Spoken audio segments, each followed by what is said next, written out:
অসমৰ মাননীয় মুখ্যমন্ত্ৰী ডাঙৰীয়াই আজি ঘোষণা কৰিছে যে 8 ডিচেম্বৰত আমেৰিকান ৰেপাৰ পোষ্ট মেলনৰ গুৱাহাটী, যোৰহাট আৰু ডিব্ৰুগড়ত বৃহৎ সংগীতানুষ্ঠান আয়োজন কৰিব চৰকাৰী উদ্যোগত।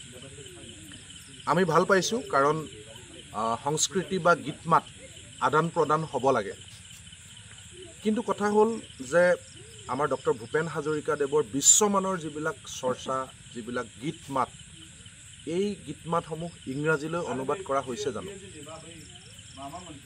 আমাৰ শংকৰদেৱ মাধৱদেৱৰ সৃষ্টিৰাজিক বিশ্ব দৰবাৰলৈ নিবৰ কাৰণে ইংৰাজীলৈ অনুবাদ কৰা হৈছে জানো?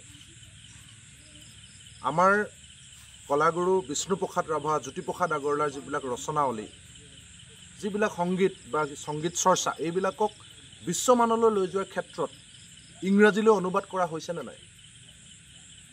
বা আমাৰ বিশ্বমানৰ যিসকল অসমৰ কবি, হিৰুদা, ডক্টৰ হীৰেণ ভট্টাচাৰ্য বা নৱকান্ত বৰুৱাৰ যিবিলাক বিশ্বমানৰ কবিতা, এইবিলাকক ইংৰাজীলৈ অনুবাদ কৰা হৈছে নাই? ডক্টৰ ভূপেন হাজৰিকাদেৱৰ যিখন গৱেষণা পত্ৰ, বিখ্যাত গৱেষণা পত্ৰ, সেই গৱেষণা পত্ৰখন অসমীয়ালৈ অনুবাদ কৰা হৈছেনে? এইবিলাক প্ৰচাৰ প্ৰসাৰ কৰা হৈছেনে?